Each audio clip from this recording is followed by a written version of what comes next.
you know, Sam Harris talks a lot about this kind of stuff, the neuroscientist.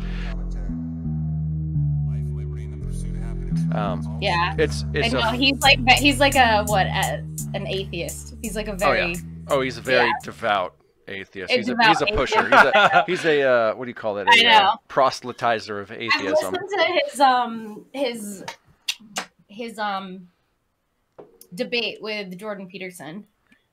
Oh yeah, that's 'cause he did a new one, right? Another more recent one. I don't know. It's been a while since I checked it. Yeah. Well, it was the one where Brett Weinstein was the moderator. Moderator. Yeah. Okay. Yes.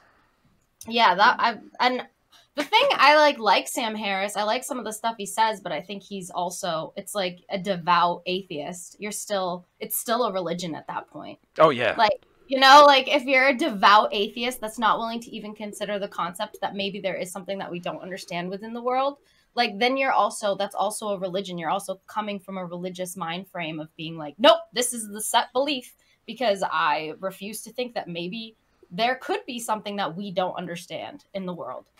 It seems like the ignorance exists on both sides of thinking that it's naive to have blind faith in a God. It's the same thing as naive to just think that nothing is going to happen. You know? Or to think that there's zero chance that there could ever be a God, you know, or not even God, like intelligent design.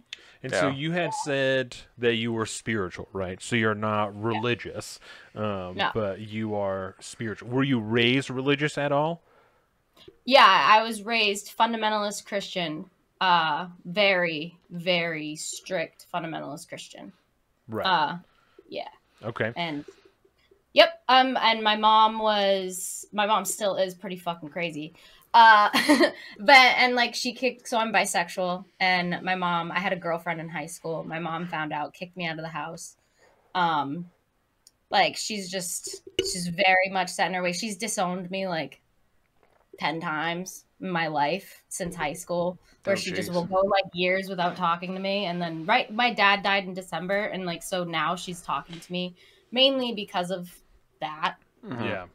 Mainly because it's like without my dad there really would be no reason for me to talk to her anymore. Are you an only sibling? Do you have siblings? No, I'm one of 8.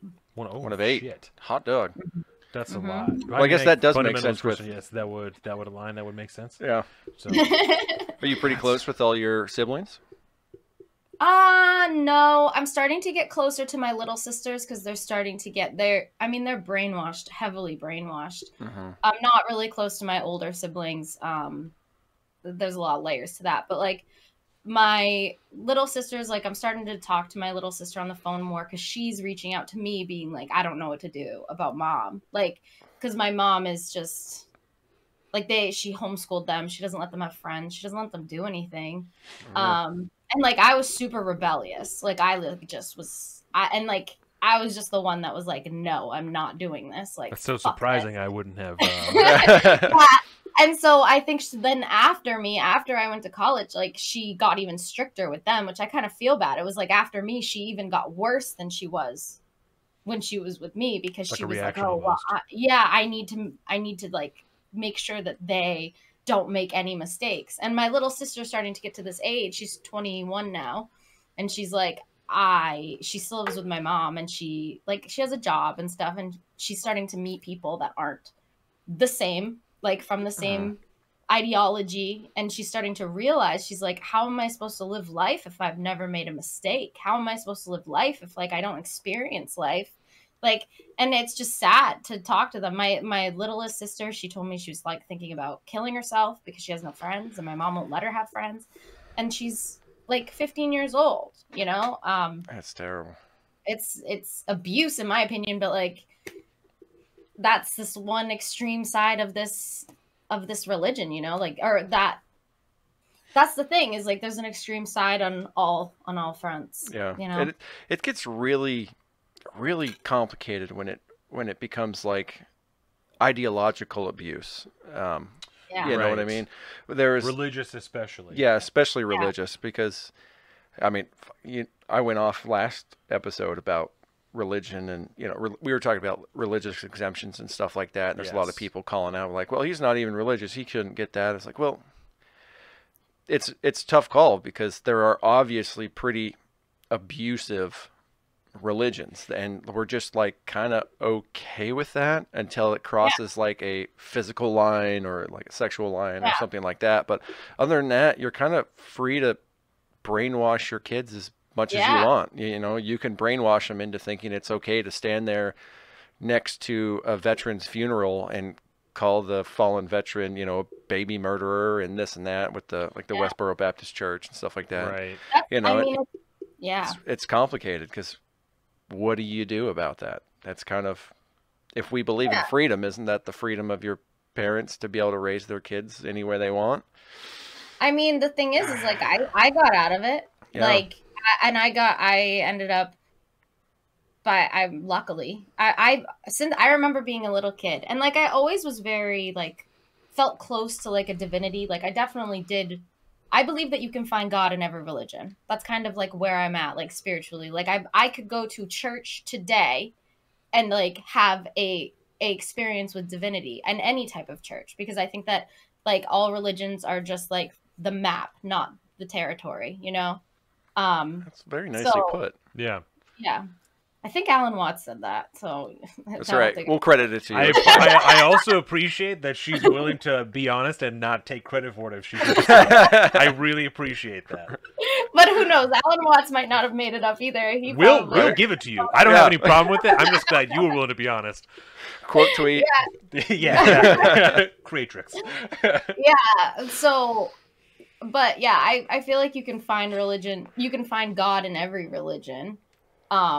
I forgot where I was fucking going with that, but so you said that you were 16, you got kicked out of the house when you were 16?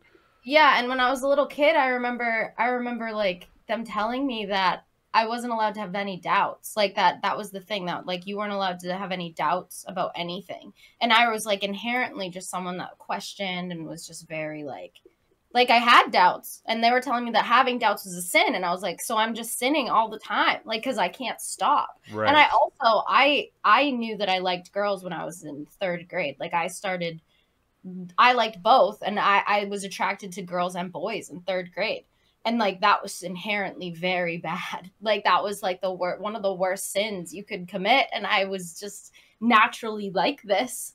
And so I think that made me realize, I was like, something's not right, because I do feel like I have a connection to God. I do feel that, but like I don't feel like everything that I am is wrong. Like, why would God make me like this if everything I'm naturally is just evil? Right, because in that same breath you're made in God's image, right? And so if that same ideology, so you are perfect however you were made, and if that's who you are, then how could who you are be inherently a sin?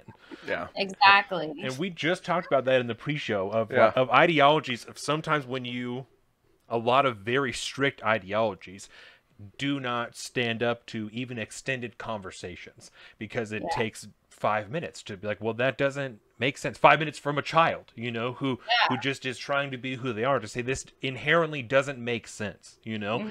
And that's, I think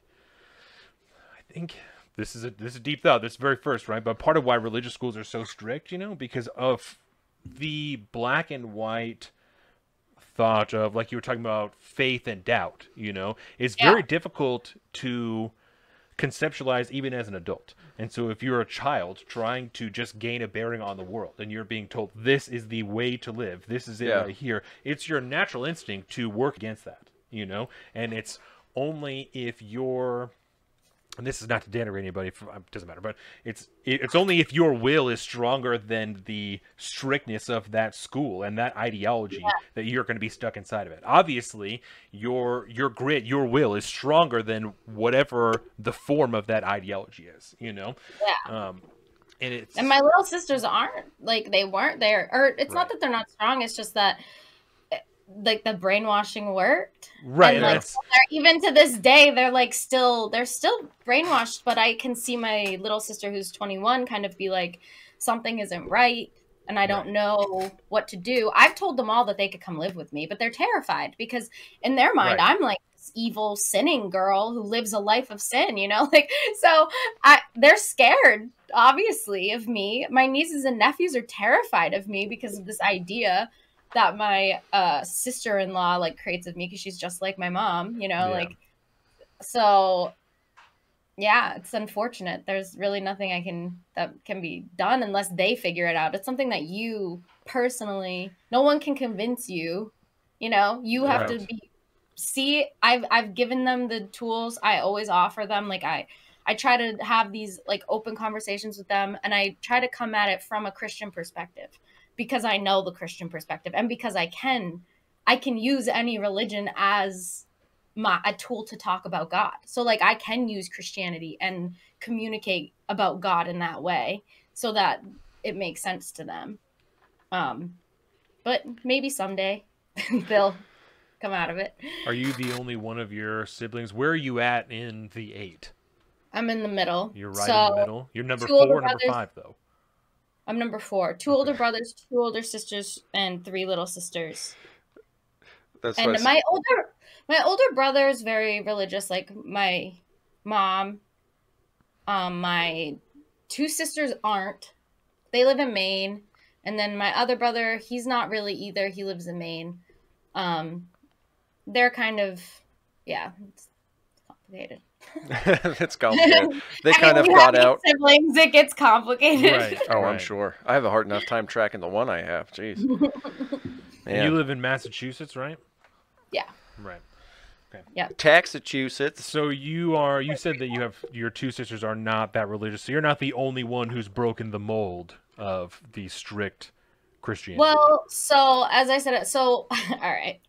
I grew up in kind of like a Brady Bunch situation. So like my brothers are my mom's, my sisters are my dad's. Okay. They actually, it's kind of funny because like they had an affair and were married to 2 other people, had an affair, and then they had me. I'm a product of an affair. I'm like a love child. Sin and then from a Christian, you don't say. Oh, well, I know. Well, so she got progressively more religious through her life. She grew up Catholic.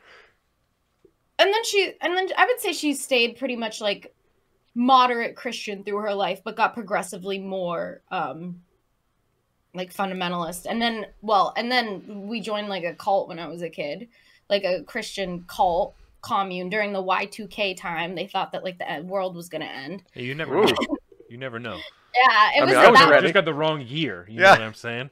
I know. And that, dude, I remember like it was like convinced Y2K was gonna like the grid was gonna go down. It was just that was what these people believed. And then we got out of that, thank God. That's lucky. Yeah. So, my brothers are my mom. So my mom had my oldest brother when she was 16. He is very he's like a very logical person, but he's just like very religious, and he has always taken care of my mom. He's very much like a patriarchal figure in our family because he was the oldest, and he's just like, he basically grew up with my mom while she was growing up because she was 16. So like he kind of feels like this like need to take care of her. Like he lives next door to her in Florida. They moved to Florida. We used to live in Maine. And then my older sisters were my dad's. They didn't grow up religious at all. So like their upbringing was completely different than mine. Yeah. I like somebody in the chat, the Autoxel. He says, and now you have your own cult. Which is, and that's what you call your Discord, right? Is the cult? Yeah, I'm basically like reclaiming the word cult. Yeah, I think the snake probably helps. Welcome to the salt of the streets, coming at you every week with this food for thought.